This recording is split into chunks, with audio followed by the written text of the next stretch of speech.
नमस्ते दोस्तों, क्लिपवर्स सिनेमा में आप सभी का एक बार फिर हार्दिक स्वागत है।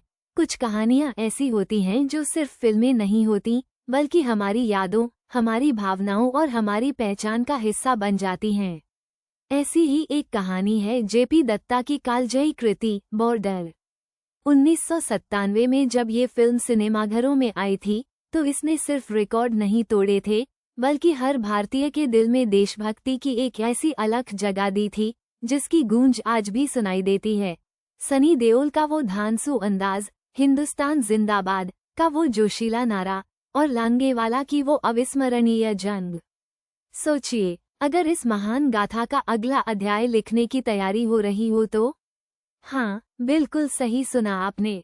दशकों से जिस पल का इंतजार भारतीय सिनेमा के दर्शक और देशभक्ति फिल्मों के शौकीन कर रहे थे, वो अब नजदीक आ चुका है। बॉर्डर 2 को लेकर पिछले कई सालों से अटकलें लग रही थीं। कभी कहा जाता था कि कहानी तैयार है, कभी कास्ट को लेकर अफवाहें उड़ती थीं, कभी यह भी कहा गया कि जेपी दत्ता खुद इस पर काम कर रहे हैं, लेकिन कभी किसी ने इसकी आधिकारिक पुष्टि नहीं की। अब आखिरकार वो दिन आ गया है जब पर्दे के पीछे चल रही ये सारी गुप्त तैयारियां सबके सामने आने वाली हैं। पूरे देश की निगाहें अब 14 जून पर टिकी हैं।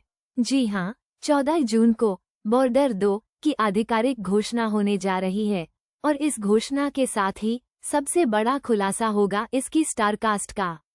ये सिर्फ एक फिल्म की घोषणा नहीं, बल्कि एक ऐतिहासिक पल है, क्योंकि बॉर्डर कोई आम फिल्म नहीं थी। यह एक भावना थी, एक अनुभव था जो पीढ़ियों से भारतीयों के जहन में ताज़ा है। जाहिर है, हर किसी के मन में पहला सवाल यही है कि क्या इस बार भी सनी पाजी अपनी दहाड़ के साथ बड़े पर्दे पर नजर आएंगे? 1997 की बॉर्डर में उनके कैप्टन भैरों सिंह के किरदार ने देशभक्ति और शौर्य की जो मिसाल कायम की थी, उसे आज भी भुलाया नहीं जा सकता। उनकी आवाज़, उनकी चाल, उनका एक एक डायलॉग, सब कुछ हमारी यादों में अमर है। अब जब बॉर्डर 2 की घोषणा होने जा रही है, तो स्वाभाविक है कि लोग जानना चाहेंगे कि क्या वो खुद इस लेगेसी को आगे बढ़ाएंगे, या फिर उनके बेटे करण देओल इस बार भारतीय सेना के एक जांबाज जवान का किरदार निभाकर अपने पिता की विरासत को सम्मान देंगे। फिल्म गलियारों में कई नामों को लेकर चर्चाएं गर्म हैं।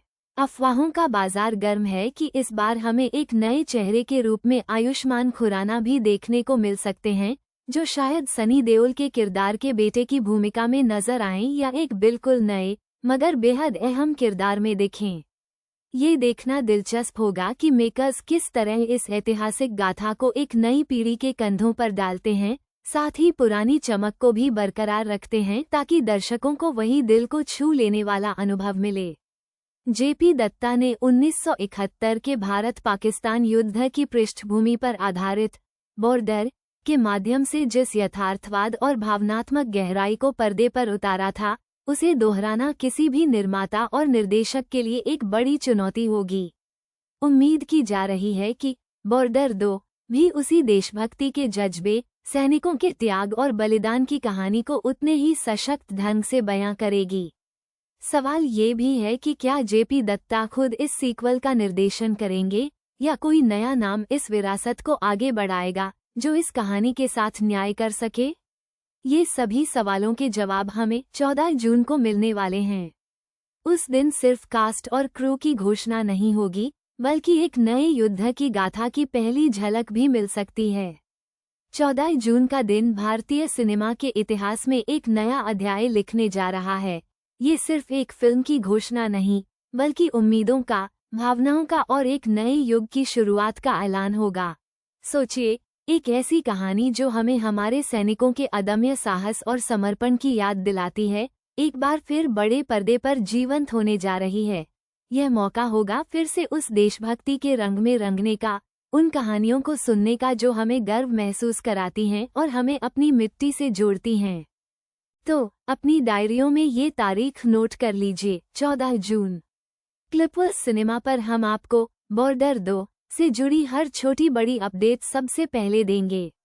इस ऐतिहासिक घोषणा के लिए तैयार रहिए, क्योंकि यह सिर्फ एक फिल्म नहीं, बल्कि एक युग की वापसी है। बने रहिए क्लिपर्स सिनेमा के साथ ऐसी ही और रोमांचक खबरों के लिए।